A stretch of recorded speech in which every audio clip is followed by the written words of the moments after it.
El gobierno de Castro decidió diversificar la economía hacia la biotecnología y el turismo. Este último superó a la industria azucarera cubana como su principal fuente de ingresos en 1995.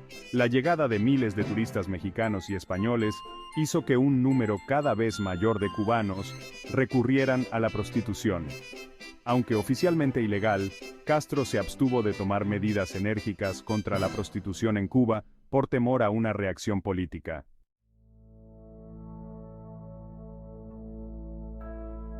Las dificultades económicas llevaron a muchos cubanos a volverse hacia la religión, tanto en las formas del catolicismo romano como en la fe sincrética de la santería.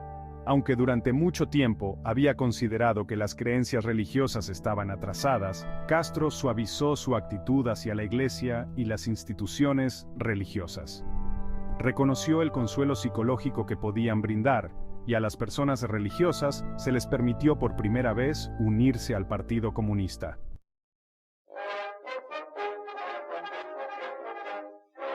A principios de la década de los 90, Castro abrazó el ambientalismo, hizo campaña contra el desperdicio de recursos naturales y el calentamiento global, y acusó a Estados Unidos de ser el principal contaminador del mundo. Las políticas ambientalistas de su gobierno resultarían muy efectivas. En 2006, Cuba era la única nación del mundo que cumplía con la definición de desarrollo sostenible del Fondo Mundial para la Naturaleza, con una huella ecológica de menos de 1.8 hectáreas per cápita y un índice de desarrollo humano de más de 0.8 para 2007. De manera similar, Castro también se convirtió en un defensor del movimiento antiglobalización. Criticó la hegemonía global de Estados Unidos y el control ejercido por las multinacionales.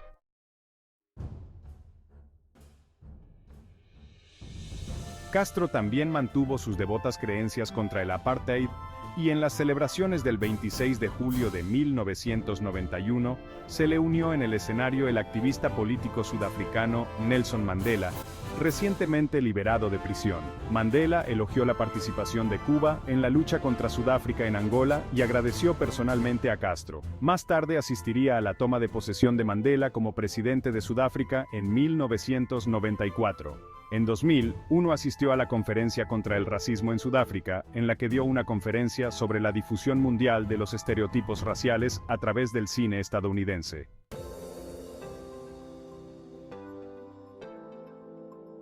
Castro se reúne con el presidente brasileño de centro-izquierda, Lula da Silva, un líder de la Marea Rosa. Ahora bien, Cuba, sumida en problemas económicos, se vería ayudada por la elección del antiimperialista Hugo Chávez a la presidencia de Venezuela en 1999. En el año 2000, Castro y Chávez firmaron un acuerdo por el cual Cuba enviaría 20.000 médicos a Venezuela, recibiendo a cambio 53.000 barriles de petróleo por día a precios preferenciales. En 2004, este comercio se intensificó. Cuba envió 40.000 médicos y Venezuela proporcionó 90.000 barriles por día. Ese mismo año, Castro inició Misión Milagro, un proyecto médico conjunto que tenía como objetivo proporcionar operaciones oculares gratuitas a 300.000 personas de cada nación. La alianza impulsó la economía cubana, y en mayo de 2005 Castro duplicó el salario mínimo a 1.600.000 trabajadores, aumentó las pensiones y entregó nuevos electrodomésticos de cocina a los residentes más pobres de Cuba. Sin embargo, algunos problemas económicos persistieron. En 2004, Castro cerró 118 fábricas, incluidas plantas siderúrgicas, ingenios azucareros y procesadoras de papel, para compensar la crisis de escasez de combustible.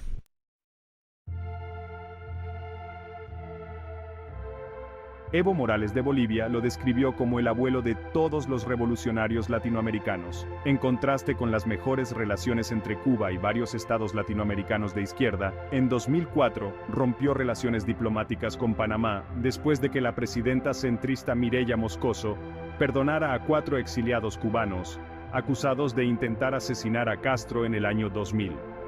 Los lazos diplomáticos se restablecieron en 2005 tras la elección del presidente izquierdista Martín Torrijos. La mejora de relaciones de Castro en América Latina estuvo acompañada de una continua animosidad hacia Estados Unidos. Sin embargo, después de los daños masivos causados por el huracán Michelle en 2001, Castro propuso con éxito una compra única en efectivo de alimentos a Estados Unidos, al tiempo que rechazó la oferta de ayuda humanitaria de su gobierno. Castro expresó su solidaridad con Estados Unidos tras los ataques del 11 de septiembre de 2001, condenando a Al-Qaeda y ofreciendo aeropuertos cubanos para el desvío de emergencia de cualquier avión estadounidense. Reconoció que los ataques harían que la política exterior estadounidense fuera más agresiva, lo que en su opinión era contraproducente.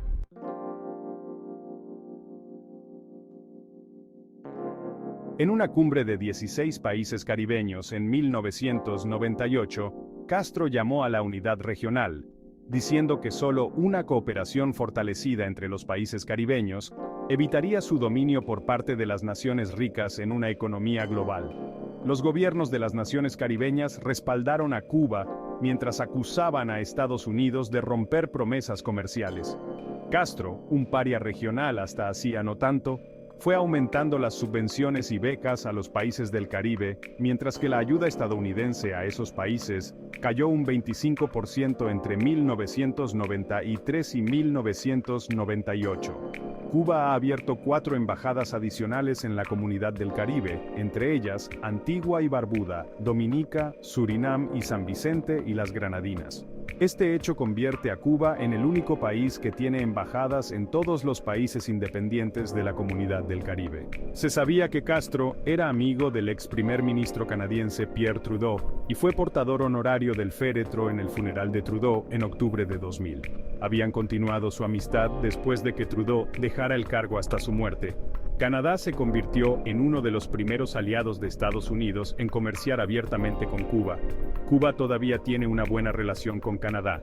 El 20 de abril de 1998, el primer ministro canadiense Jean Chrétien llegó a Cuba para reunirse con el presidente Castro y resaltar sus estrechos vínculos.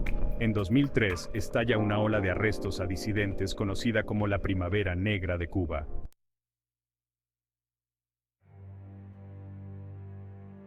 2006 a 2008. El 31 de julio de 2006 Castro delegó todas sus funciones en su hermano Raúl. El traslado fue descrito como una medida temporal, mientras Fidel se recupera de una cirugía por una crisis intestinal aguda con sangrado sostenido. A finales de febrero de 2007, Fidel llamó al programa de radio de Hugo Chávez, Aló Presidente, y en abril, Chávez dijo a la prensa que Castro estaba casi totalmente recuperado. El 21 de abril, Castro se reunió con Wu Guangcheng del Politburó del Partido Comunista Chino, con Chávez en agosto, y Morales en septiembre. Como comentario sobre la recuperación de Castro, el presidente estadounidense George W. Bush dijo: "Un día el buen Dios se llevará a Fidel Castro". Al enterarse de esto, el ateo Castro respondió irónicamente: "Ahora entiendo por qué sobreviví a los planes de Bush y de otros presidentes que ordenaron mi asesinato. El buen Dios me protegió". Posteriormente, la cita sería recogida por los medios de comunicación de todo el mundo.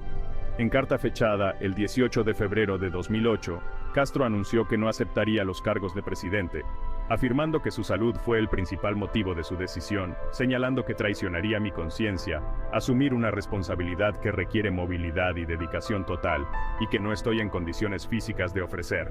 El 24 de febrero de 2008, la Asamblea Nacional del Poder Popular votó por unanimidad a Raúl como presidente. Al Raúl calificar a su hermano de insustituible, propuso que Fidel siguiera siendo consultado sobre asuntos de gran importancia. Si te gustó esta serie de 4 capítulos, suscríbete ahora para que no te pierdas lo que está por salir, Misterios de la Casa Blanca. Solo con tu suscripción podremos seguir investigando y creando estas historias reales. Suscríbete ya, es gratis.